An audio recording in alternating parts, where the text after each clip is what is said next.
إن الحمد لله نحمده ونستعينه ونستغفره ونعوذ بالله من شرور أنفسنا ومن سيئات أعمالنا من يهده الله فلا مضل له ومن يضلل فلا هادي له وأشهد أن لا إله إلا الله وحده لا شريك له وأشهد أن محمدا عبده ورسوله يا أيها الذين آمنوا اتقوا الله حق تقاته ولا تموتن إلا وأنتم مسلمون يا أيها الناس اتقوا ربكم الذي خلقكم من نفس واحدة وخلق منها زوجها وبث منهما رجالا كثيرا ونساء واتقوا الله الذي تساءلون به والأرحام إن الله كان عليكم رقيبا يا أيها الذين آمنوا اتقوا الله وقولوا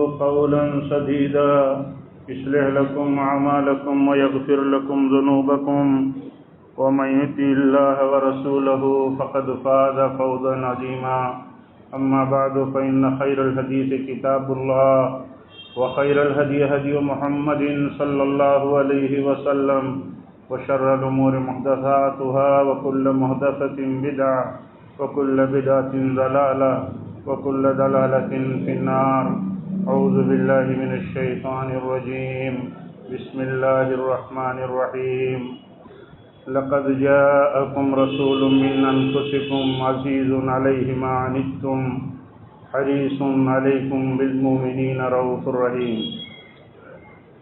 دینی بھائیوں، اسلامی ماں اور بہنوں، اللہ تعالیٰ نے نبی صلی اللہ علیہ وسلم کی ایک خاص صفت بیان فرمائی ہے. وہ صفت یہ کہ نبی صلی اللہ علیہ وسلم یہ لوگوں کی تکلیفوں پر بے چین ہو جاتے ہیں. ہمارا رسول ایسا ہے، جب لوگ کسی مشکل میں پڑتے ہیں تو بے چین ہو جاتا ہے. یہ لوگوں سے مراد مسلمان نہیں، غیر مسلم. لقد جاءکم رسول من انفسکم عزیز علیہ ما عنتم. اللہ تعالیٰ فرماتا ہے کہ اے سماج کے لوگوں، تم ایمان ہمارے اس رسول پر نہیں لاتے. اس رسول کی لیکن حالت یہ ہے کہ جس چیز سے تم کو دقت ہوتی ہے، پریشانی ہوتی ہے، یہ رسول تڑپ اٹھتا ہے اور تمہارا لالچی ہے. حریص علیکم، تمہارے لیے بڑا حریص ہے، بڑا لالچی ہے. تمہاری دنیا کی بھلائی کے لیے لالچی ہے، تمہاری آخرت کی بھلائی کے لیے لالچی ہے. دیکھیے، آپ صلی اللہ علیہ وسلم جب لا الہ الا اللہ کی دعوت یعنی دعوت توحید پیش فرماتے تھے تو کہتے تھے، آپ فرماتے تھے کہ قولوا لا الہ الا اللہ تفلحوا. آپ فرماتے تھے لا الہ الا اللہ کہو، اس کے تقاضوں کو پورا کرو، کامیابی حاصل ہوگی. تمہیں دنیا کی بھی کامیابی ہوگی اور آخرت میں بھی کامیابی ہوگی. تو آپ لالچی تھے، آپ حریص تھے. ایک نبی صلی اللہ علیہ وسلم کے امتی اور آپ کی سنت اور حدیث کی طرف نسبت کرنے والی مطلب جماعت کو، ہم کو اور آپ کو سوچنا چاہیے کہ ہمارے دلوں میں غیروں کے تئیں کتنی فکر اور کتنی لالچ ہے. یہاں تو صورتحال اتنی الٹی ہے کہ اپنے اگر مشکل میں پڑیں تو آدمی خوش ہوتا ہے. یہاں رسول صلی اللہ علیہ وسلم کی صفت اور عادت اللہ تعالیٰ بیان فرماتا ہے کہ میرا رسول کافروں کی مشکلوں پر بے چین ہو جاتا ہے، تڑپ اٹھتا ہے اور لالچی ہے. ان کا لالچی ہونا، ایک مسلمان دوسرے مسلمان کے لیے لالچی نہیں ہے. اس کے ایمان کی لالچ اسے نہیں ہے، اس کے اخلاق کی لالچ اسے نہیں ہے، اس کے کیریکٹر کی لالچ نہیں ہے اسے. وہ یہ سوچتا ہے اگر یہ بگڑا ہے تو جانے دو اسے. حالانکہ لالچ اس کو اس بات کی ہونی چاہیے کہ اپنا بھائی ہے، اس کے لیے تو وہ اور انتہائی رحم دل ہوگا، انتہائی اس کے اندر مطلب رافت ہوگی. اللہ تعالیٰ آگے فرماتا ہے وہ بالمؤمنین رؤوف الرحیم. ایمان والوں کی تو بات ہی مت کرو، جو آپ کے اوپر ایمان لے آئے ہیں ان کے لیے تو انتہائی درجے کا مہربان ہے یہ رسول. یہ میرے بھائیوں سوچنے کی چیز ہے کہ ایک صفت، ایک عادت، ہم نبی صلی اللہ علیہ وسلم کی ایک ایک سنت، ایک ایک آپ صلی اللہ علیہ وسلم کی حدیث کو ڈھونڈتے ہیں، سنتے ہیں اور اس کو پھیلاتے ہیں. لیکن آپ دیکھیے ایک عام اہم مسئلہ، ایک سیرت طیبہ کا اہم پہلو ہمارے بیچ میں کتنا اہمیت رکھتا ہے، ہم اس کی کتنی ہماری زندگیوں میں وہ صفت یا وہ آپ کی سنت کتنی ہے، ہمیں غور کرنے کی ضرورت ہے. ہمارے نبی صلی اللہ علیہ وسلم غیروں کی پریشانی میں تڑپتے تھے. ہماری اپنی کیا پوزیشن ہے؟ کیا ہم اپنوں کو پریشان حال دیکھ کر کے بے چین ہوتے ہیں؟ ہم اپنوں کو جب پریشان حال دیکھیں تو ہم پوری شفقت کے ساتھ، پوری محبت کے ساتھ، پوری ہمدردی کے ساتھ، یہ ایمان والا ہے، اپنا بھائی ہے، یہ تو دوسروں کے مقابل میں زیادہ ہمدردی کا مستحق ہے. جیسے اپنا تو اپنا ہوتا ہے، وہ سب سے زیادہ مستحق ہوتا ہے ہمدردی کا. اسی لیے دیکھیے ہمارے علماء کہتے تھے ہمارے ہاں جب بگاڑ آ جائے، ہمارے ہاں جب عقیدے کا بگاڑ آ جائے، اخلاق اور کیریکٹر کا بگاڑ آ جائے، تو ہماری ذمہ داری پہلی یہ ہوتی ہے کہ ہم اپنوں کے عقیدے اور اخلاق کے سدھار کی کوشش کریں. کیونکہ ہمارے اپنوں کا بگاڑ، ہماری اپنوں کی ذمہ داری ہمارے اوپر زیادہ ہے. دوسروں کے مقابل میں اپنوں کی ذمہ داری ہمارے اوپر زیادہ ہے. مثال کے طور پر ہمارا اپنا گھر جل رہا ہو، ہمارے اپنے بھوکے اور مجبور ہو، ہمارا پڑوسی مستحق ہو، تو ہم اسے چھوڑ کر کے دوسروں کی مدد اگر کرنے جاتے ہیں تو یہ ترتیب صحیح نہیں ہے، یہ طریقہ صحیح نہیں ہے، اصول صحیح نہیں ہے. میں نے کبھی غالباً آپ کو ذکر کیا تھا کہ مولانا ابوالکلام آزاد رحمۃ اللہ علیہ کلکتہ کی ایک کانفرنس میں، جو جماعت تبلیغ اہل حدیث کی طرف سے وہ کانفرنس تھی، 1934 کی کانفرنس تھی، تو انہوں نے تقریر کرتے ہوئے اس کانفرنس میں کہا تھا، آپ نے فرمایا تھا کہ دعوت کے دو میدان ہیں. ایک میدان تو یہ ہے کہ ہم غیر مسلموں میں دعوت کا کام کریں، اور ایک میدان یہ ہے کہ ہم اپنوں میں، مسلمانوں میں ان کے عقیدے، ان کے اخلاق، ان کے عادتوں کی اصلاح کا کام کریں. دونوں میدان اہم ہیں.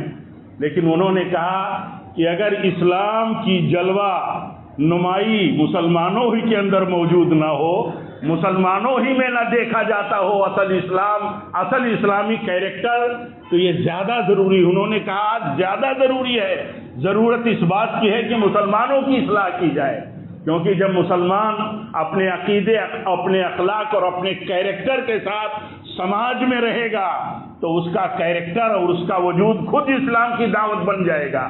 لیکن اگر مسلمانوں کا اپنا کوئی کیریکٹر نہ ہو، عقیدے کا کوئی ٹھکانہ نہ ہو، توحید کی فکر کرنے والا ہو، پتہ ہی نہ ہو کہ شرک کیا ہے، اور شرک میں جا کر کے لت پت ہو جاتا ہو، سنت کی بات کرتا ہو لیکن اسے بدعت کا پتہ ہی نہ ہو، بدعتوں کے اندر جا کر کے لپٹا ہو، تو ضرورت اس بات کی ہے کہ آدمی اپنوں کے تئیں بے پناہ حریص ہو جائے. غیروں کے لیے حریص ہے، غیروں کی اصلاح کی اسے فکر ہے، غیروں کی دنیا اور دین کے تئیں اس کو فکر ہے، لیکن اپنوں کے تئیں تو بے پناہ مہربان ہے، اسے دیکھا نہیں جاتا. اسی لیے وہ لوگ سب سے بہتر ہیں سماج میں، جو مسلمانوں میں رہتے ہوئے مسلمانوں کے عقیدے کی اصلاح، مسلمانوں کی عبادتوں میں بگاڑ کی اصلاح، مسلمانوں کے کیریکٹر اور اخلاق کی اصلاح کا کام کرتے ہیں. کیونکہ وہ لوگ ان کے لیے سب سے بڑے محسن ہیں. سب سے بڑا محسن ہمارا کون ہے؟ جب ہم کہیں لڑکھڑاتے ہوں تو ہمیں بتا دے کہ آپ لڑکھڑا رہے ہو، عقیدے کی صحیح راہ پر نہیں، صراط مستقیم سے آپ ہٹ رہے ہو، سنت کے بجائے بدعت آپ کی زندگی میں آ رہی ہے. یہ اخلاق کی بلندی نہیں، یہ کیریکٹر لیس آپ کا کام ہے. ہمارا سب سے بڑا محسن وہ ہے، کیونکہ وہ ہمیں صحیح راہ پر جمائے رکھنا چاہتا ہے. اور ایک مسلمان، اسی لیے ایک مسلمان سب سے بڑا ذمہ دار ہوتا ہے لوگوں کے عقیدے کی اصلاح کا، اور اسی طرح لوگوں کی مشکلات سے ان کو باہر نکالنے کی اللہ تعالیٰ کی دی ہوئی توفیق کی صلاحیت سے وہ کام کرتا ہے. لوگوں کے لیے وہ کام کرتا ہے جتنی اس کے پاس صلاحیت ہوتی ہے. ہر مسلمان کو، ہم کو اور آپ کو، ہر مرد و عورت کو اپنے اپنے دائرے عمل میں اور اپنی اپنی صلاحیتوں کے حساب سے اپنے اپنے نیٹ ورک میں اسی طرح رہنا چاہیے جس طرح ہمارے نبی کی سنت اور ہمارے نبی کا طریقہ تھا۔ غیروں کے بیچ میں غیروں کی مشکلات آپ کو دیکھی نہیں جاتی تھی۔ آپ بتائیے کتنے لالچی تھے آپ؟ جو لوگ پتھر مارتے ہیں ان کے بارے میں بھی لالچی ہے، جو لوگ پتھر مارتے ہیں ان کے بارے میں بھی لالچی ہیں، جنہوں نے میدان احد میں آپ کا مبارک داغ توڑ دیا، مار کے آپ کے چہروں کو زخمی کر دیا، خون گر رہے ہیں آپ کے چہرے سے، آپ کے پورے جسم پر، اور حالت ایسی ہے کہ آپ لہو لہان ہو کر کے کھائی میں گر گئے ہیں۔ یہ صورتحال ہے، لیکن زبان پر یہ ہے کہ قوم کاش ہدایت پا جاتی، قوم کاش ہدایت پا جاتی۔ ہمارا اپنا بھائی ہمیں کچھ کہہ دے یا ہمارا اپنا بھائی ہمارا کچھ نقصان کر دے، تب تو ہم اس کے لیے ساری تدبیریں کر دیں گے۔ اگر اس نے تھوڑی جہالت کی ہے تو ہم آخری درجے کی جہالت پر اتر آئیں گے، لیکن ہمارے نبی کی یہ سنت نہیں ہے۔ ہمارے نبی کی سنت یہ ہے کہ اگر جاہل آدمی، اگر کافر آدمی بھی نقصان پہنچاتا ہے تو اس کے لیے بھی ان کو فکر ہے کہ کاش اس غلط راہ سے یہ بچ جاتا اور اس کے برے انجام سے اس کی حفاظت ہو جاتی۔ یہ نبی صلی اللہ علیہ وسلم کی سنت ہے۔ کبھی میرے بھائیوں ہم اس پہلو سے سوچیں ہمارے نبی صلی اللہ علیہ وسلم کیسے تھے؟ ایک موقع پر کچھ لوگ آئے، مکہ کے بڑے بڑے لوگ آئے، کچھ ایک وفد بنا کر کے ایک ڈیلیگیشن آیا، تو کہنے لگے کہ آپ کہتے ہیں آپ اللہ کے رسول ہیں تو آپ دعا کر دیجئے، دعا کر دیجئے آپ کی یہ صفا کی پہاڑی جہاں سے عمرہ شروع ہوتا ہے، ان الصفا والمروہ من شعائر اللہ، تو کہا یہ صفا کی پہاڑی دعا کر دیجئے کہ اللہ سونے کی بنا دے اور یہاں نہر پانی کا جاری کر دے۔ دونوں کی ضرورت کتنی ہو سکتی ہے؟ آپ تاریخ اٹھا کر کے دیکھیے کہ غربت مفلسی کی حالت کیا تھی اور پانی کی مشکل کتنی تھی۔ آپ دعا کر دیجئے، تو انہوں نے کیا کہا؟ اس کے آگے کہا اگر آپ دعا کر دیتے ہیں اور اللہ صفا کی پہاڑی کو سونے کی بنا دیتا ہے، کیونکہ وہ ہر چیز پر قادر ہے، اور نہر جاری کر دیتا ہے ہمارے بیچ میں، تو کیا فرمایا؟ کیا کہا ان لوگوں نے؟ کہا تو ہم ایمان لے آئیں گے اور آپ کی اتباع کریں گے، آپ کی نبوت کو تسلیم کر لیں گے، آپ کی سنتوں کی پیروی کریں گے، ایمان لے آئیں گے، آپ کے متبع ہو جائیں گے۔ اب آپ سوچئے دشمنوں کا سرکردہ سرغنہ طبقہ ہے اور آپ کے پاس آیا ہوا ہے، اور آپ کی مخالفت اور دشمنی میں یہی آگے آگے ہے، لیکن کیا کہتے ہیں؟ اگر آپ دعا کر دیں اور اللہ تعالیٰ کر دے ویسا ہی جیسا ہم چاہتے ہیں تو ہم ایمان لے آئیں گے اور آپ کے ساتھ ہو جائے گی۔ فوراً دعا کے لیے اٹھا دیتے ہیں ہاتھ، آپ صلی اللہ علیہ وسلم فوراً دعا شروع کر دیتے ہیں، اللہ صفا کی پہاڑی تو سونے کی بنا دے اور ایک نہر جاری کر دے یہاں اہل مکہ کے لیے۔ اب دیکھیے دعا فرما دی آپ نے، اللہ تعالیٰ نے جبریل کو بھیجا، کہا اے جبریل جاؤ میرے نبی کو سلام کہو، انہیں یہ بتا دو، انہیں اس کا پتہ نہیں کہ جب کوئی قوم کسی نبی کی کسی بات کا مطالبہ کرتی ہے اپنے رسول سے اور پھر وہ مطالبہ پورا کر دیتا ہے اللہ تعالیٰ نبی کی دعا پر، اس کے بعد بھی اگر وہ قوم ایمان نہیں لاتی ہے تو اللہ کا عذاب آتا ہے اس پر۔ میرے نبی کو بتا دو، انہوں نے مطالبہ تو آپ سے کیا کہ آپ دعا کر دیجئے، آپ نے دعا کر دیا، لیکن آپ کو یہ معلوم ہونا چاہیے کہ اگر صفا کو سونے کی بنا دیا گیا اور ایک نہر یہاں جاری کر دی گئی، اس کے بعد بھی اگر یہ ایمان نہیں لائے تو ان پر بڑا سخت عذاب آئے گا اللہ کا۔ کیا آپ کو یہ منظور ہے؟ یا آپ چاہتے ہیں کہ ان میں دعوت و تبلیغ کرتے رہے، آج نہیں تو ہو سکتا کل سمجھ لے، کل نہیں تو بعد میں سمجھ لے؟ تو اللہ کے نبی فرماتے ہیں مجھے یہی پسند ہے کہ میں ان میں محنت کرتا رہوں گا، کیا بھروسہ ان کا، صفا کی پہاڑی سونے کی ہو جائے اور نہر جاری ہو جائے، اس کے بعد بھی ایمان نہ لائے۔ اتنے لالچی تھے، آپ سوچئے اتنے لالچی تھے۔ اللہ تعالیٰ فرماتا ہے کہ جو رسول لقد جاءکم رسول من انفسکم عزیز علیہ ما عنتم حریص علیکم وبالمؤمنین رؤوف رحیم، یہ بڑا لالچی ہے۔ مسلمان لالچی ہوتا ہے، لوگوں کے بہتری کا، لوگوں کی نجات کا حسد اسی لیے کہا ایمان اور حسد ایک جگہ جمع نہیں ہو سکتے. ایک آدمی جلتا ہے اپنے کسی بھائی سے، ایک آدمی اپنے بھائی کی کسی منصب سے جلتا ہے، اس کی کسی حیثیت سے جلتا ہے، اس کی کہیں اللہ تعالیٰ نے کوئی بھی اس کے اندر خوبی عطا فرمائی ہے اس سے جلتا ہے، اس کے پاس نہیں ہے وہ چیز. تو اللہ کے نبی فرماتے ہیں دو چیزیں ایک دل میں نہیں جمع ہوں گی، ایمان بھی ہو اور حسد بھی ہو. ایمان کیا کہتا ہے؟ ایمان یہ کہتا ہے کہ جو بھی کچھ نعمتیں ہیں سب اللہ کی طرف سے ہیں، جو بھی کم اور زیادہ ہے سب اللہ کی طرف سے ہے. مانتے ہیں کہ نہیں؟ ہم مانتے ہیں جو کچھ ہے سب اللہ کی طرف سے ہے. ہمیں کم ملا آپ کو زیادہ ملا، ہمیں زیادہ ملا آپ کو کم ملا، یہ تفریق اور یہ ڈفرینسز جو ہیں یہ سب اللہ کی طرف سے ہے. پھر جسے کم ملا یا کم کوئی نعمت ملی وہ اپنے بھائی سے کیسے چلے گا؟ وہ تو اپنے بھائی کی کسی بھی خوشحالی پر، کسی بھی بہتری پر، کسی بھی نعمت پر خوش ہوگا کہ اسے اللہ نے نہیں دیا، اللہ بہتر جانتا ہے، اور جسے اللہ تعالیٰ نے دیا وہ ہمارا بھائی ہے. جب ہم اپنوں کے لیے نہیں سوچنے والے ہوں گے تو آپ بتاؤ غیروں کا کیا ہوگا؟ اور یہاں ترتیب پیارے نبی صلی اللہ علیہ وسلم کی سنت اور آپ کی مبارک اخلاق کی یہ ہے، عظیم اخلاق کی ہے. آپ کے اخلاق کی عظمت دیکھیے. اللہ تعالیٰ فرماتا ہے کہ یہ نبی تو غیر جب مشکل میں پڑتا ہے، غیر نان مسلم تو دیکھا نہیں جاتا، اس کو سوچتا ہے یہ رسول میرا ان کی مشکل کیسے ٹلے، اور ان کے لیے لالچی ہے کہ یہ ایمان لے آتے، یہ دنیا اور آخرت کی کامیابی سے ہمکنار ہو جاتے. اور ایمان والوں کے لیے تو آپ رؤوف الرحیم ہیں، آپ تو رؤوف الرحیم ہیں. ایمان والے آپس میں کتنے ہمدرد ہیں ایک دوسرے کے، کتنے ہمدرد ہونا چاہیے میرے بھائیوں، بہت ہمدرد ہونا چاہیے. سماج کا ایک آدمی ضرورت مند ہے، کسی بھائی کے پاس آ گیا ضرورت کے لیے. عام طور پر کیا صورتحال ہے؟ عام طور پر صورتحال یہ ہے کہ کوئی آ گیا ضرورت مند تو پریشان ہو جاتا ہے آدمی.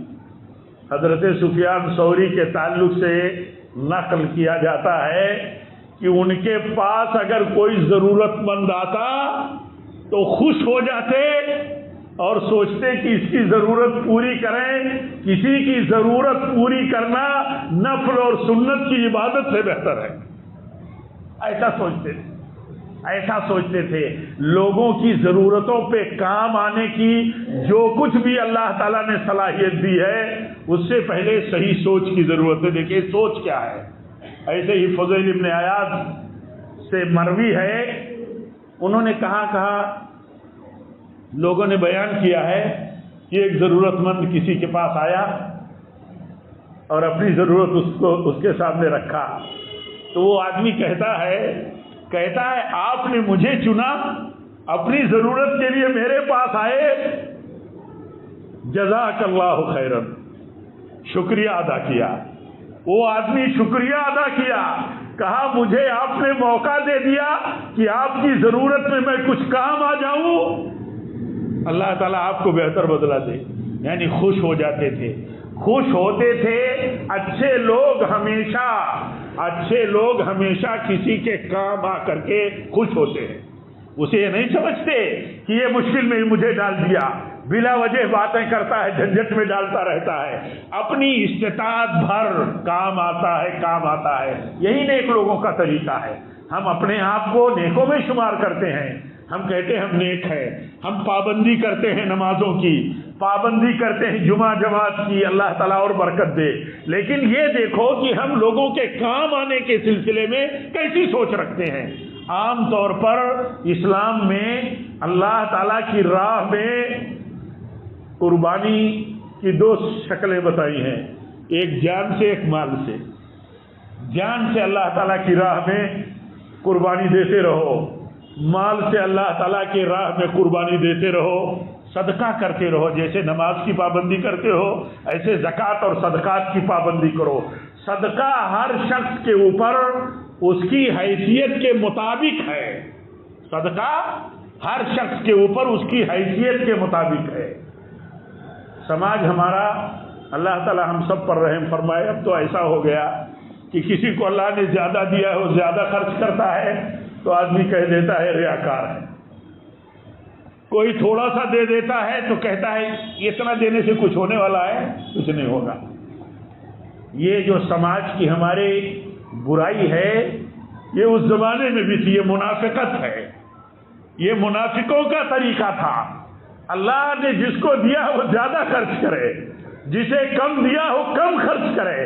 اللہ کی راہ میں خرچ کرنے کی، اللہ کے ہاں خرچ کرنے کی حیثیت اور اہمیت اس کے نیت کے اعتبار سے ہے اور اس کی حیثیت کے اعتبار سے ہے۔ ایک آدمی 1 لاکھ روپیہ خرچ کرتا ہے اور ایک آدمی 1 روپیہ خرچ کرتا ہے۔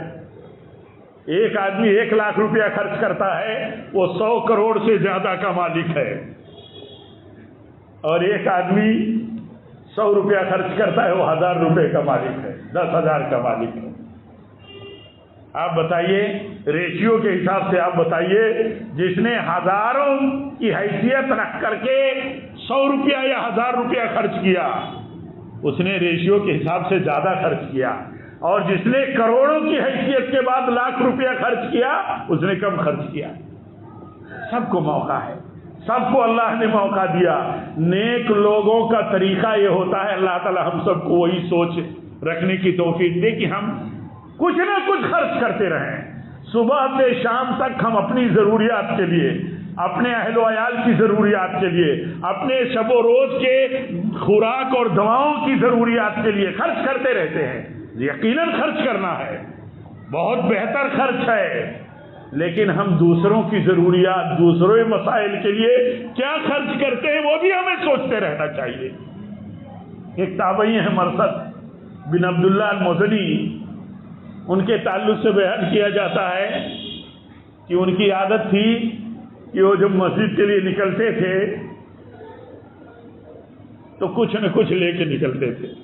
کیسے آپ جمعہ کے لیے آتے ہیں تو کچھ نہ کچھ لے کر کے نکلتے ہیں کہ مسجد میں کچھ، مسجد کے غلہ میں کچھ دے دیں گے، کہیں کوئی تعاون کا نظام ہوگا، کچھ لوگوں کے لیے، کچھ جگہوں کے لیے تعاون کی بات ہوگی تو کچھ وہاں دے دیں گے۔ ان کا طریقہ تھا کہ جب وہ نکلتے تھے تو کچھ نہ کچھ لے لیتے تھے مسجد کی طرف۔ ایک دن اتفاق ایسا ہوا کہ گھر میں کچھ دیکھا نہیں ملا تو ایک پیاز لے لیا، ایک پیاز ہی ملی اور لے لیا۔ ان کا ایک ساتھی راستے میں سوال کرتا ہے، کم عمر ہے، کہتا ہے ابو الخیر، ان کی کنیت سے، ابو الخیر آپ یہ پیاز لے لیے، اس کی بو کپڑے پر بھی، کپڑے میں بھی اس کی بو آئے گی، سرائط کر جائے گی، یہ کیا ہے؟ تو کہنے لگے اتفاق سے آج کچھ نہیں ملا تو میں کوئی مل جائے کچھ دینے کے لیے، صدقہ کرنے کے لیے پیاز ہی لے لیا، پیاز ہی لے لیا۔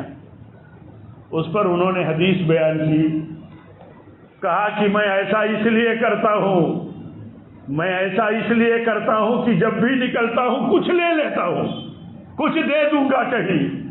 کہتے ہیں میں ایسا اس لیے کرتا ہوں، میں نے نبی صلی اللہ علیہ وسلم کے ایک صحابی سے سنا ہے کہ آپ نے فرمایا ذل المومن یوم القیامت صدقۃ، قیامت کے دن جب کوئی سایہ نہیں ہوگا، اللہ کا سایہ ہوگا، عرش کا سایہ ہوگا، اس دن سایہ یہ صدقہ سایہ بن جائے گا، یہ صدقہ سائے کا ذریعہ بن جائے گا۔ پیارے نبی صلی اللہ علیہ وسلم فرماتے ہیں جس آدمی کی خواہش ہو، جو آدمی یہ پسند کرتا ہو کہ اس دن اسے سایہ ملے، جس دن اللہ کے سائے کے سوا کوئی سایہ نہیں ہوگا قیامت کے دن، اس کو لوگوں کی مشکلات میں کام آنا چاہیے، لوگوں کی مشکل دور کرنے کے لیے ہاتھ بڑھائے رکھنا چاہیے، زبان سے سفارش کرتے رہنا چاہیے، کہیں بھی کیسے بھی کام آ سکتا ہے، آدمی کو کام آتے رہنا چاہیے۔ ابھی ہم لوگ کوکن کے 2 پروگراموں میں تھے 2-3 دن پہلے، واللہ حیرت ہوئی، حیرت۔ کوکن کے متاثرین کہتے ہیں، مہاڑ اور چپلون کے کہتے ہیں جس تیزی کے ساتھ سیلاب نے ہمیں لپیٹا تھا، متاثر کیا تھا، اس سے زیادہ تیزی کے ساتھ لوگ ریلیف لے کر کے آئے۔ یعنی ایسا حقیقت میں لگا کہ لوگ جیسے جیسے سیلاب کی طرف ریلیف لے کر کے امڑ پڑے، کہاں بانٹیں، کیسے بانٹیں، کیا کریں۔ ان کی صورتحال یہ تھی کہ انہیں منع کرنا پڑتا تھا کہ بھائی یہ چیز مت لاؤ، یہ چیز مت لاؤ، یہ چیز مت لاؤ، یہ ہمارے پاس بہتات ہو گئی۔ تو ایک جذبہ جیسے دیکھنے کو ملا۔ یہ جذبہ ہر وقت رہنا چاہیے، ہر وقت۔ تقاضے چھوٹے بڑے ہر وقت رہتے ہیں، کبھی بڑے تقاضے آتے ہیں، کبھی مشکل اور آفات کے حالات ہوتے ہیں، لیکن تقاضے روز رہتے ہیں، روز۔ دیکھیے کہتے ہیں میں روز مسجد کی طرف جب نکلتا ہوں تو کچھ رکھ لیتا ہوں، کچھ نہیں ملا تو پیازی رکھ لیا، کچھ نہیں ملا تو ایک پیازی رکھ لیا، کیونکہ کچھ دینے کے لیے چاہیے۔ یہ ذہن ہو، اور یہ ذہن ہو اس کے ساتھ کہ دینا کس لیے ہے؟ یہ اللہ کا دیا ہوا ہے۔ اللہ نے جیسے ہمارے جسم کے اوپر، ہماری جان کے اوپر شکرانہ رکھا ہے، ایسے ہی اللہ تعالیٰ نے ہمارے مال کے اوپر بھی شکرانہ رکھا ہے، مال کے اوپر بھی۔ اور میں اپنے کو اور آپ سب کو یہ نصیحت کرتا ہوں کہ لوگوں کے کام آنے والا ذہن بنا کے رہو، کام آؤ لوگوں کے، فساد نہیں، نقصان نہیں، بیجا تبصرے نہیں۔ اگر نصیحت کی ضرورت آپ سمجھتے ہیں کسی بھائی کو تو آ کر کے اس کو نصیحت کیجئے۔ کہیں غلطی مجلس میں کرتا ہے تو مجلس میں اس کی اصلاح ہو جائے، وہ رجوع کر لے، لیکن یہ کہ نصیحت کریے، امید بن جائیے لوگوں کے۔ اسلام کہتا ہے کہ مسلمان ایک امید بنے لوگوں کے لیے، اپنوں کے لیے تو سب سے زیادہ، غیروں کے لیے بھی امید کی آزمائش گاہ ہے مسلمان، غیروں کے بھی کام آتا ہے مسلمان۔ آپ بتائیے، ہم میں ہر آدمی سوچے اپنی جگہ پر، ہم سے کتنا لوگ امید رکھتے ہیں، کتنا سوچتے ہیں کہ ہاں ان سے ملوں گا تو کچھ نہ کچھ فائدہ ہو جائے گا، کوئی بات لے کر کے جاؤں گا تو مجھے نہ نہیں بولا جائے گا۔ کیوں؟ ایسا ہی بننا چاہیے۔ جس رسول کی سنت کی ہم پیروی کرتے ہیں، ہم نسبت رکھتے ہیں، اس رسول کی ایک ایک سنت اور ادا اور ایک ایک آپ کے اخلاق کریمانہ کو بھی دیکھنا چاہیے۔ آپ صلی اللہ علیہ وسلم کے بارے میں صحابی فرماتے ہیں آپ اجود الناس تھے۔ آپ کے پاس کیا تھا؟ کتنا سرمایہ تھا، کتنا بیلنس تھا، کتنا سب کچھ رکھا رہتا تھا۔ صحابی کہتے ہیں آپ اجود الناس تھے، سارے انسانوں میں سب سے زیادہ سخی تھے، سب سے زیادہ دیالو تھے، دینے والے تھے۔ ایسی صورتحال سے گزرتے تھے آپ کہ آپ کے پاس آنے والا آ جاتا، آپ سے سوال کر لیتا، آپ کو پتہ لگانا پڑتا امہات المومنین کے گھر میں، بیویوں کے گھروں میں کہ کچھ ہو تو یہ مانگنے والے کو دے دو۔ ما سئل رسول اللہ صلی اللہ علیہ وسلم شیئا فقال اللہ، کبھی بھی نبی صلی اللہ علیہ وسلم سے کسی سائل نے کسی چیز کا سوال کیا ہو تو یہ نہیں آپ نے فرمایا ہے کہ نہیں ہے، نہیں ہے۔ آپ بلتی بٹھا لیتے تھے کہ بیٹھو اللہ دے گا، بیٹھو اللہ دے گا، پتہ لگاتے تھے، کبھی پتہ چلتا کچھ نہیں ہے تو اتنی دیر میں کہیں اللہ کا بندہ کچھ لے کے آ جاتا اور آپ دے دیتے۔ آپ سوچو، یہ ہمارے نبی کی سنت ہے۔ ہم اگر یہ سماج میں سوچیں گے کہ یہ بڑوں کا کام ہے، بڑوں کا کام بڑا تو ہے ہی ہے، چھوٹوں کا کام چھوٹا ہے۔ جس رب نے کسی کو بڑا بنایا ہے اس کی بڑی ذمہ داری ہے، جس رب نے چھوٹا بنایا ہے اس کی چھوٹی ذمہ داری ہے۔ وہ چھوٹی ذمہ داریوں کے ساتھ کیوں نہیں ہوتا؟ ایک موقع پر حضرت عبد الرحمن بن عوف رضی اللہ تعالیٰ عنہ نے 8000 درہم صدقہ کر دیا۔ ایک شخص کے پاس مزدوری کا ایک سا تھا، یعنی 2.5 کلو مزدوری کا تھا، اس نے اس کا خرچ کر دیا۔ عبد الرحمن بن عوف مالدار آدمی تھے، تاجر آدمی تھے، بڑی اچھی اور بڑی برکت والی تجارت ان کی ہوئی، ترقی ہوئی۔ لیکن آپ سوچئے سماج میں کیسے لوگ تھے، صدقے کے موقعوں پر ان کا تصور یہ رہتا تھا یا صدقہ دینے کا ذہن یہ رہتا تھا، آپ ذہن بناتے تھے، آپ صلی اللہ علیہ وسلم آپ ذہن بناتے تھے، آپ کہتے تھے دیتے رہو دیتے رہو، دینے کی عادت ہاتھ کھلا رکھو۔ جیسے ہمارا ہاتھ کھلا ہے، جہاں جہاں ہماری اپنی ضروریات، گھریلو ضروریات ہیں، ہاتھ کھلا ہے، اپنی حیثیت کے مطابق خرچ کرتے رہتے ہیں۔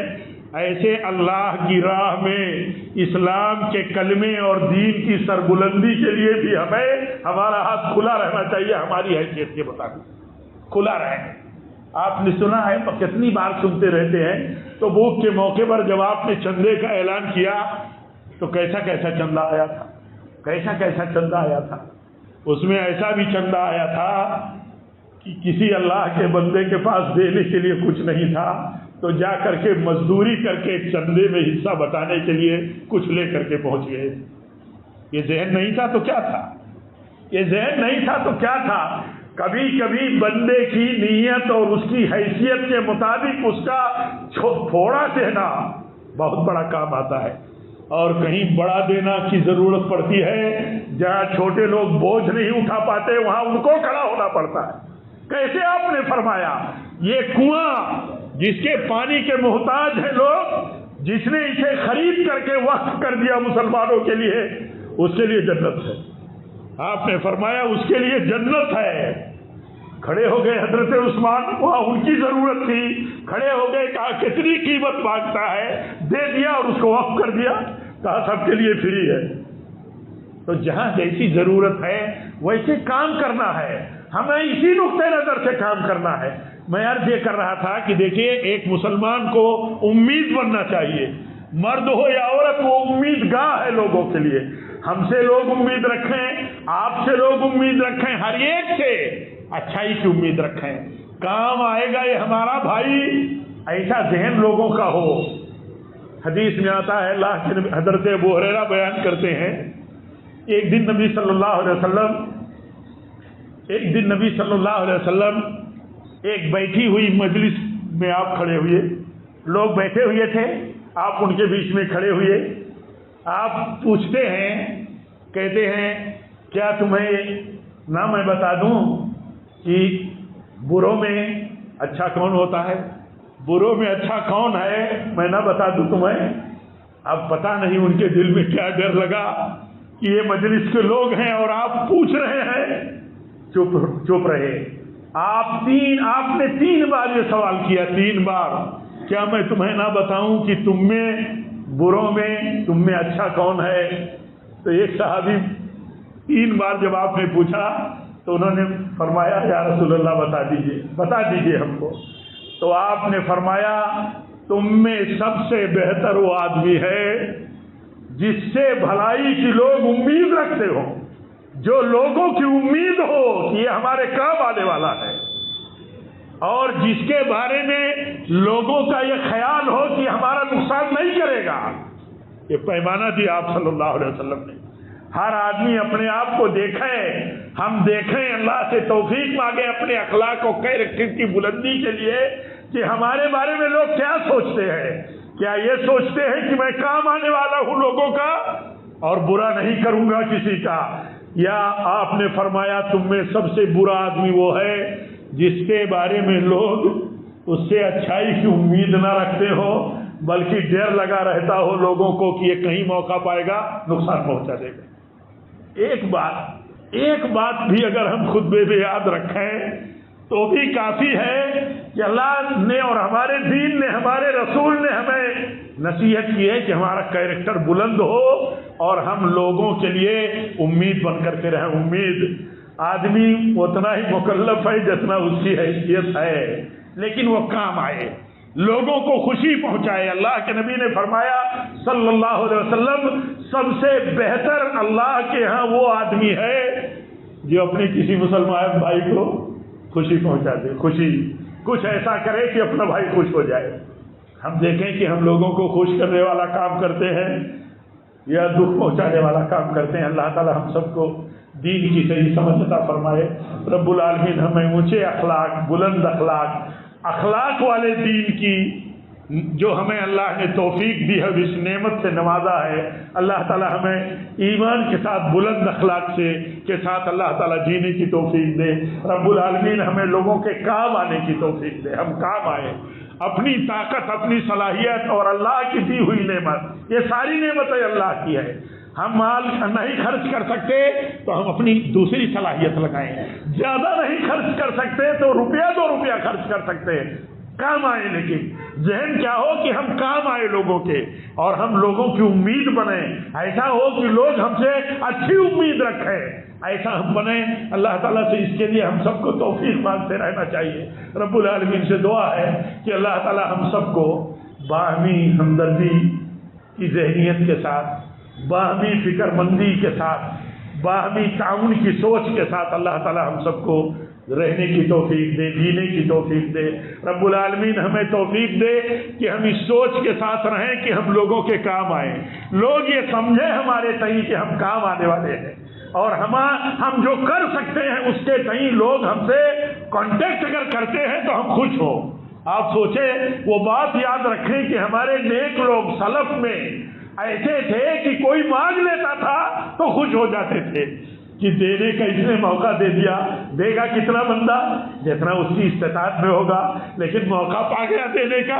بعض سلف کہتے تھے آپ آ گئے میرے آخرت میں کام آنے والے، کیونکہ یہ دولت ہم دنیا میں آرام کے لیے خرچ کرتے ہیں، اور یہ دولت جب خرچ کرتے ہیں تو قیامت میں یہ سایہ فراہم کرے گا۔ یہ صدقہ بلائیں ٹالتا ہے، اور صدقہ لوگوں کی ضروریات پر لوگوں کے لیے خرچ کیا جاتا ہے، دین اور عوام اور سماج کے لیے خرچ کیا جاتا ہے۔ اس لیے یہ سوچ ہماری رہے۔ اللہ تعالی ہم سب کو توفیق دے۔ رب العالمین جب تک ہم زندہ رہیں ایمان کے ساتھ، اخلاق کے ساتھ، اور نبی صلی اللہ علیہ وسلم کی سنتوں کی پیروی کے ساتھ زندہ رہیں، اور جب بھی ہماری موت ہو تو اسلام پر ہو، نبی صلی اللہ علیہ وسلم کی سنت پر ہو۔ وآخر دعوانا ان الحمدللہ رب العالمین۔ الحمدللہ رب العالمین والصلاة والسلام علی رسول النبی الکریم اللہم صلی علی محمد وعلی آل محمد کما صلیت علی ابراہیم وعلی آل ابراہیم انک حمید مجید اللہم بارک علی محمد وعلی آل محمد کما بارکت علی ابراہیم وعلی آل ابراہیم انک حمید مجید۔ عباد اللہ رحمکم اللہ، اقول قولی ھذا واستغفر اللہ لی ولکم ولسائر المسلمین وآخر دعوانا الحمد للہ۔